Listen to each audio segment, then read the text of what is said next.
camarada perguntou, Peter, você acha que a facilidade que o Pix gerou nas transações bancárias meio que atrasou um pouco a difusão do Bitcoin no Brasil, das criptomoedas, né? Em outros casos? Eu acho que é o contrário. Eu acho que o Pix foi um grande educador para o uso do Bitcoin, porque o Bitcoin funciona igualzinho o Pix.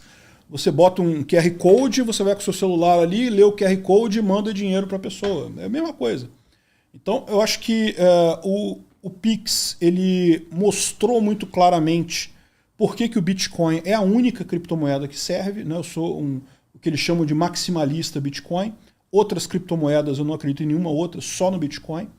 E a maneira mais fácil de você explicar para as pessoas por que outras criptomoedas não servem para nada é justamente usando o Pix como exemplo. Então, o Bitcoin foi uma moeda criada para ser imune ao Estado. O governo não consegue controlar o Bitcoin. Então, ele faz sentido. Qualquer outra moeda que você faça, aí eles criam uma moeda XYZ lá que é mais rápida que o Bitcoin. Você fala, pô, meu amigo, se é para ser mais rápido que o Bitcoin, olha o Pix. O Pix é rapidinho também, funciona muito melhor. Então, ou seja, você tem a coisa que é totalmente governo, que é o Pix, e a coisa que é totalmente anti-governo. No meio do caminho, qualquer coisa, amigo, ou você vai para um lado ou você vai para o outro. Não tem como ter uma outra criptomoeda que faça sentido nessa história, né? Essa é a minha posição. Eu acho que o Pix não atrasou, eu acho que o Pix vai ajudar, na verdade, porque está educando a população. No dia que você quiser fazer uma transação Bitcoin, você olha, é igualzinho o Pix. E pronto, a pessoa já sabe usar o Bitcoin, já sabe usar qualquer outra criptomoeda. Simplifica o entendimento e tira aquele temor. Exatamente. Agora, o Bitcoin, cara, qual o impacto dele nessas transações, influenciando a questão de guerra, em armamento, nos mercenários, nesse contexto todo militar, né? Olha só, é o que eu falo, o Bitcoin é um grande facilitador, né? Você ajuda a fazer negócio, a mandar dinheiro, né? Eu recentemente, eu mencionei para você que eu fiz uma vaquinha para ajudar os soldados da Ucrânia lá, né? E na hora de mandar o dinheiro, a gente arrecadou uma grana boa, na hora de mandar o dinheiro, ficou acima do limite que a Receita permite que você mande dinheiro para o exterior. Eu converti tudo em Bitcoin e mandei, pô. Pronto, resolvido o problema. Chegou lá direitinho, o pessoal converteu lá de novo para dólar e pronto. Repara como é que entra também aquilo que eu falo para vocês. À medida que a tecnologia vai avançando, cada vez menos o governo tem controle, né? Ou seja, houve uma época que se eu não conseguisse passar pelos meios tradicionais, eu simplesmente não mandava. Isso. Não tinha como mandar. Hoje em dia, não, manda via Bitcoin. E assim fazem pessoas aí no mundo todo hoje em dia, né? Isso vai influenciar? As moedas oficiais vão perder força e vai chegar o momento que... Eu não sei, tá? Eu não gosto muito de fazer previsões para o futuro, porque é muito difícil. O que eu digo cada vez fica mais fácil você usar o Bitcoin para um monte de coisa. Existem já cidades aqui no Brasil que já tem uma política de você ter vários comércios aceitando Bitcoin e coisa e tal. No carnaval desse ano, fiquei alguns dias em Jericoacoara, lá no Ceará. Muito bonita a cidade, recomendo, as praias lindas lá. E um monte de comércio que aceita Bitcoin lá. Então você podia ficar andando, comprando coisa em Bitcoin em todo lugar. Então é muito bacana mesmo, porque você começa a criar uma economia, né? Porque o lojista que aceita Bitcoin, agora ele não precisa converter aquilo em real para gastar. Ele compra no supermercado também em Bitcoin, eles compram na padaria também em Bitcoin. Então você começa a ter aquela economia circular ali na região, né? Isso já é verdade em algumas cidades aqui no Brasil, alguns lugares. E aí tentam botar isso como se fosse uma coisa negativa, né? O mercado negro o governo e tal. sempre vai dizer isso, né? O governo vai falar, não, mas os traficantes de drogas usam isso, os mafiosos usam isso. E a resposta é que, olha só, os mafiosos usam dólar pra caramba, muito mais do que o Bitcoin, no final das contas. Por quê? Porque o Bitcoin deixa rastro. O Bitcoin, você sabe, ele foi da sua carteira para outra carteira.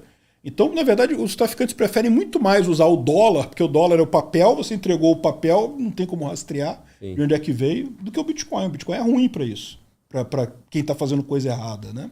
O que o Bitcoin não consegue é o leão atingir, né? O que o Bitcoin evita, né? Exatamente, é o controle do Estado. O Estado sabe que você fez a transação, mas ele não tem como bloquear aquele seu dinheiro, não tem como bloquear aquela sua transação. Porque o dinheiro oficial, em algum momento, ele tem que sair de algum lugar e tem que lavar em algum CNPJ de alguma forma, né?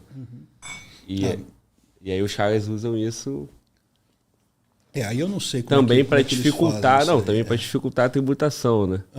Ou seja, se o problema é tributação, os caras vão achar uma forma. Cada vez mais difícil de cobrar imposto, isso é verdade. Exatamente.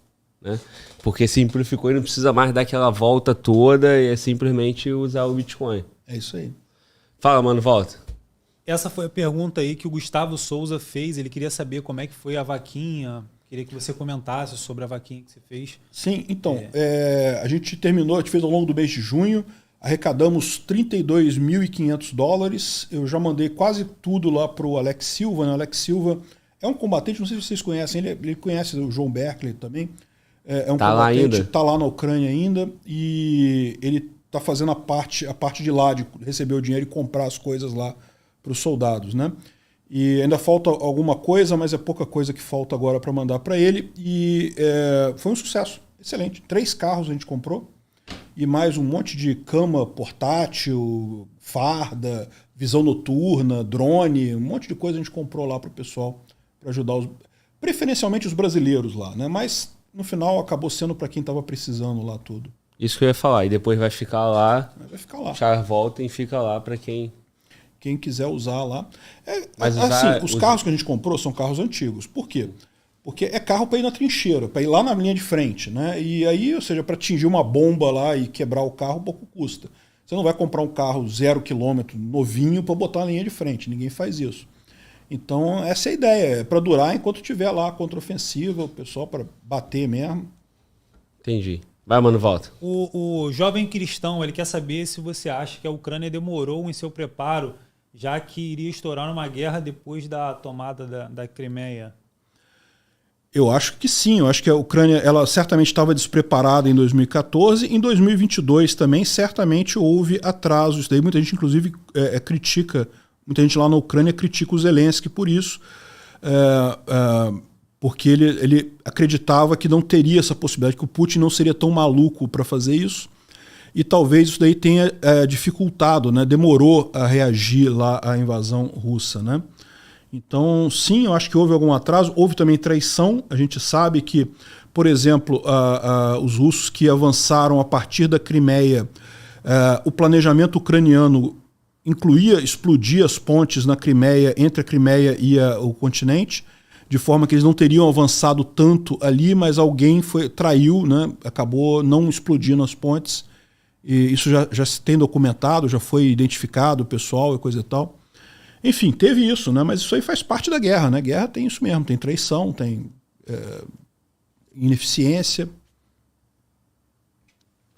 Beleza. Vai, Felipe Raposo quer saber no Ancapistan, como o Ancapistan se protegeria de uma guerra e quais países apoiariam? Deve ser alguma... Não, pois é o que eu falo. A minha posição é a seguinte, o Ancapistan só é possível se for no mundo todo, de fato. Se você tiver o anarcocapitalismo numa área, o que impede de um exército organizado de um outro país invadir aquele seu país que é um país anarcocapitalista que não tem exército, né? Nada. Então, assim, o Ancapistan, se um dia ele acontecer, ele vai acontecer no mundo todo. Não vai acontecer num país só, numa região só. Mas realmente é possível isso, cara? Desculpa aí. Não, olha só, é o que eu falo. Eu foco na direção, não no destino final. Então, a minha visão é, a gente vai a cada vez mais depender menos de Estado, vai ter menos Estado, menos necessidade disso. Vamos chegar no 0 Estado, de não ter nada? Não sei, pode ser que sim, pode ser que não. O caminho é esse, mas a minha visão é que a gente está caminhando nesse sentido. Você pode ter exércitos privados também, né? Você pode contratar o PMC Wagner para defender o seu país, né? O seu Ancapistan, né? Quem sabe, né? Só corre o risco de em algum momento ele resolver falar assim, não, calma aí. Eu Quem tenho dá a mais? força. Não, eu tenho a força. Aqui, né? Já que eu tô aqui, agora é meu. E aí pegadinha no malandro e já era.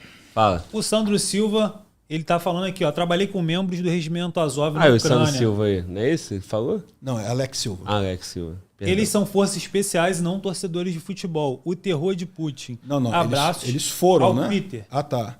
Mas parabéns, no início era isso, né? Seguidor seu seguidor. Tá, bacana. Sandro Silva, ele definiu os caras como muito mais preparados do que meros torcedores, né? Mas o que eu tô falando é que isso foi no início, né? Surgiu dessa forma. Hoje em dia ele é um regimento enorme lá no Azov, né? Realmente é uma equipe... Uma equipe forte, né? Uma equipe preparada. forte, exatamente.